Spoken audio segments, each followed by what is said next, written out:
Was a girl running in our group. She had a high-speed motor in a 40 Ford coupe. She had a racing cam and a supercharged.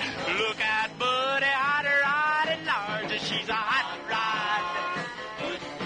She's a hot rod. Ford Motor Company. Motor mount fasteners may loosen over time. This is the Explorer and the Aviator, made right here in South Chicago. 2020 and 2021. How do they know that something's going to wear out over time on a brand new vehicle? It hasn't been long enough to wear out. I don't know how they get that.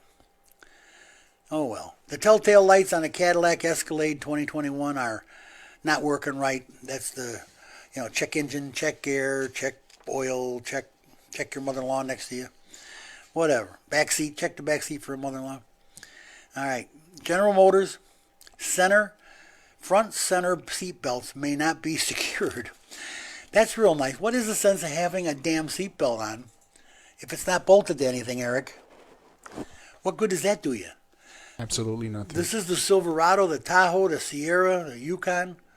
My God. Yeah. Honda. Fuel filter may clog and cause an engine stall. Well, they all will. 2018 to 19 and 20 Hondas. You know what it is? Somebody sold somebody some cheap fuel filters and Honda's paying for it now. Somebody's brother-in-law got a deal. Honda, loss of drive power from the DC converter shutdown system. That's the hybrids. These are the hybrids. The Accord hybrid and the CRV hybrid 2020. They know they have a problem. At least they're not telling you you're going to have a problem down the road on a 2020. How the heck do they know? Mercedes-Benz. Wheel center hubcaps may detach. These are 2019 and 20 Mercedes-Benz. That's probably a $500 hubcap that goes rolling down the street past you when you lose a hubcap. Oh yeah. 2021 Volvo models have an SRS. That's systematic restraints, supplemental restraint system control unit that may fall off the vehicle specific. In other words, that's your the SRS is your seat belts and the airbags and that kind of thing. 2020, 2021. Oh, this is Rick's car from the studio. Our boss, Rick Federici, the Aston Martin, were assembled minus certain headliner shaping pieces. So Rick, you might be going down the highway at 180 mile an hour running from Chaos. Is that who Bond was running from? Chaos? Chaos, yes. And the headliner will come down and block your view. So you better get that fixed if you're going to fight Chaos, Rick. And do you think Rick actually goes that fast? I think Rick fights Chaos every day. Ford E350 and E450 van models have engine covers that get overheated. That's the little thing in between the seats. Yeah. 2020 Chevy Bolt has a left front caliper that breaks. Now I gotta know, how come it's only the left front caliper that breaks? Tell me that the left front caliper is completely different design from the right. That's rare. They're usually at least close. We'll see. 2021 Cadillac, Chevrolet, and GMCs have the wrong bolts used to attach the seatbelt. Well, let's go back to the second one. And no wonder nothing get you. The seatbelt don't hold you in, for God's sakes. Oh well. The NHTSA has asked Tesla, my buddy Elon, to recall over 150,000 electric vehicles for problems with the touchscreen system that can cause the loss of the rear view camera. You see, we go back to Tesla and Elon, my buddy, and that's the story. They don't have, for some reason, they don't have this big, broad recall thing where the government makes a big, known recall of their car. They keep everything in-house, under wraps. They don't tell anybody anything if they can get away with it, trust me. That's Tesla. That's just how they operate. That's how Elon operates. And that's why, well, never mind. U.S. traffic deaths jumped dramatically after the coronavirus lockdowns ended in 2020, rising 13.1% in the 3 months ending September 30th.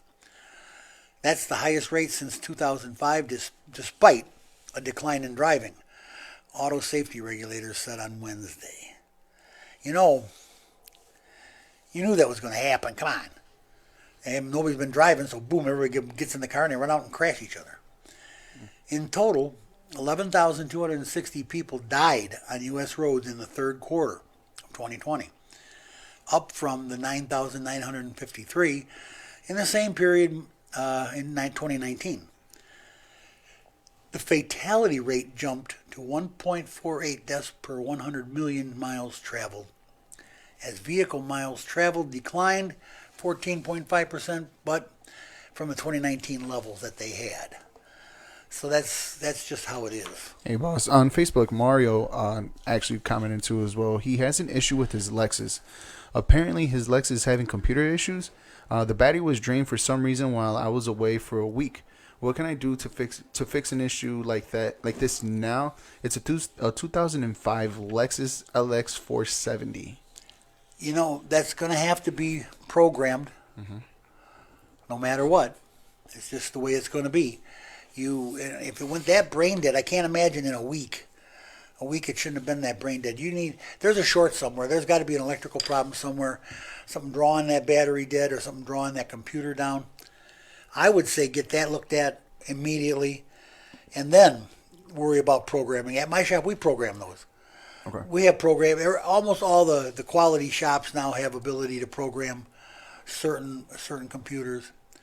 Certain ones are more difficult than others, but we can usually do them all. My guy Ronnie's really high tech, and he's got this down to a science. And we don't lose many patients. So, I mean, when they come in, they go out healthy. But yeah, that computer that can cause a problem when that computer goes brain dead.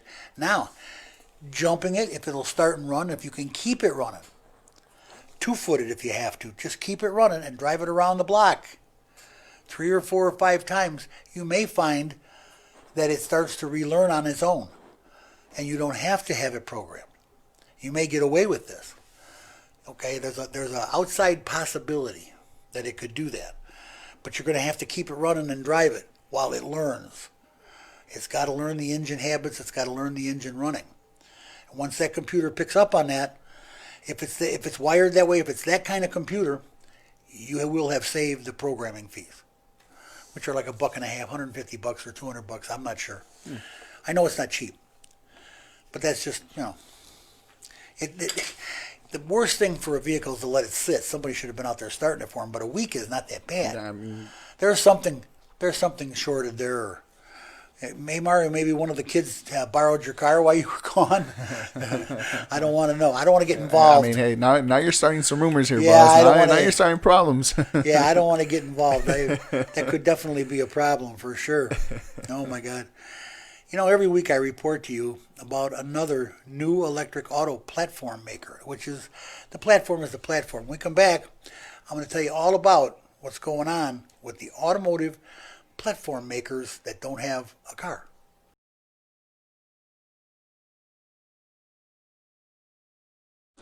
All right. Every week I report to you about another new electric auto platform maker. That's what they are. They're platform makers.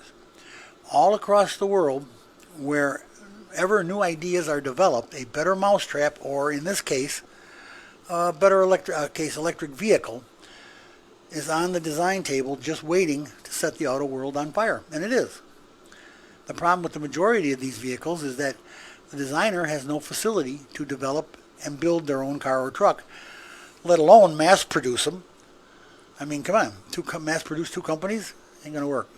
2 companies, Taiwan's Foxconn, and China's Geely Holding, have formed an alliance to build their designs for other automotive builders across Asia and Europe. Geely already owns Volvo and parts of Daimler, and Foxconn says it plans to have its components installed in 10% of the world's electric vehicles by 2025. So they're all jumping up and down and getting ready to go. They're rocking and rolling. The National Transportation Safety Board urged automakers on Wednesday to improve electric vehicle emergency response guides that lack clear information and hamper efforts to extinguish lithium-ion battery fires. My pet peeve. I've been trying for months to get a fireman on here, somebody. I don't know that anybody has a protocol yet, Eric. I don't think anybody's got if they do, they don't have the right one. I don't think they know what's going. And and Tesla was the first one to have all the crashes, and heck, they towed those cars in to the repair facility, park it in the corner, and it catches on fire again. I'm just telling you that lithium ion is nothing to mess with. It's not. It's just nothing to mess with, and it's high voltage, and it's a fire that doesn't want to go bye-bye. It just doesn't want to be put out. It's it's like a mother-in-law that won't leave. I'm just telling you, and it's probably not as hot. Mother-in-laws are hot. Anyway, pain. You gotta understand, we need our fire departments, first of all, to be trained in the extinguishing of lithium-ion fires as long as we're going to keep building them. Now, we're not building them forever, trust me, because lithium-ion is not going to be the way to fly. It's going to go away, but lithium-ion for right now is the method of choice. It is the mode d'istrie, and it will have to happen then they're going to crash, and they're going to crash, and they're going to have fires. And we got to put them out. You can't just let them burn. I mean, I'm not even sure what kind of toxic fumes they put out when they burn. That's true. Can't be good. Cannot be good for all of us at all. That's bad news. And hopefully our fire department, or some fire department, will be the leader in this and get going and get busy on it. Because it's all pretty high tech. You want to have some fun?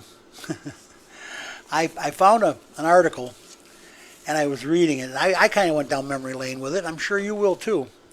It's 68 years of automotive news top stories. Of the top stories in my magazine here, Automotive News. And some of them were pretty cool, and some of them you'll remember. I don't think Eric will remember anything, because he's pretty young. Probably. We'll see. We'll see right now, yeah. We'll see. We'll go back to 1953. Nope. That's the very first big story they did. Fire destroys the General Motors Hydromatic plant in Livonia, Michigan. Hydromatic plant. They make automatic transmissions, Eric. That's what that is, Hydromatic. That was in 1953. 1959. Compact cars were first introduced by Ford, GM, and Chrysler. 1959 was the first year for that. I thought that was kind of cool. Wow. Yeah.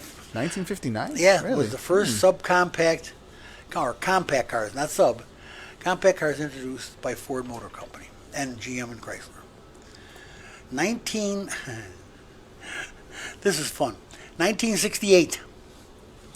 The year before I graduated high school. Bunky Knudsen.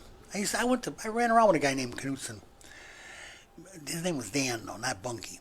Bunky Knudsen named the president of Ford Motor Company a week after he quit as executive vice president of GM. That's 1968. Well, in 1969, Bunky Knudsen fired as president of Ford after holding the job for 19 months. So the bunkie cometh and the bunkie goeth. Yes. And that's just how that works. Fun fact, my mom was 1 and 2 years old. Oh, wow. When Bunky was running around doing this thing. Fun fact. In 1972, Wankel Engine advances GM's plans to offer a Wankel-powered Chevrolet Vega in the 75 model year. And they did.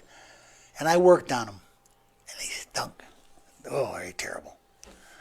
Bad cars. Bad. 1975, U.S. automakers offer rebates of $200 to $500 to move huge inventories. And stick a Wankel in your glove box. Oh, I forgot 73. The energy crisis. I remember this. sitting in line in the car to get gas. GM plans to offer, Arabs halt oil exports to the United States. Gas rationing is feared. Uncertainty hurts auto industry and entire economy. Nobody knew what to do. It was 73. We were running out of gas and we didn't have any money. We didn't have any oil. Wow. And the Arabs weren't selling. 1977. This is a good one. Government orders airbags on new cars to be phased out, or to be phased in rather, with the 1982 models. Industry fails in a bid to have Congress override Department of Transportation decisions. So it's going to happen. So in other words, it's 1982 where they're going to be phasing in the airbag. Yes, the airbags phased in. Okay, now that was in 77. 1978, the fall and rise of Lee Iacocca. I met him, by the way, who was fired by Henry Ford II as president of Ford Motor in mid-July, then becomes president of Chrysler in November. But hey, I'll tell you what, Ford got stupid and Chrysler got the benefit. 1979, Chrysler's financial anguish, federal loan guarantees sought, future of company in doubt. Ooh, and Lee Iacocca just took over. 1980, General Motors, Ford, Chrysler, American Motors suffers combined loss of $4.2 billion for the year. Hello. Wow. That's a good buy. Here, 1982, and I remember this. I remember when this guy went down, too. John DeLorean is arrested, sorry, Chuck Pullen, is arrested on drug trafficking charges. He is later found not guilty, but his sports car company folds. The DeLorean. Aw, poor Chucky. That's Chuck Pullen's favorite car, by the way. This is pretty funny. Chrysler, 1987, Chrysler buys AMC. I remember when that happened, when Chrysler bought Rambler. Rambler was based out of Kenosha, Wisconsin, if I remember right. Yeah, that's where it was. It's pretty cool.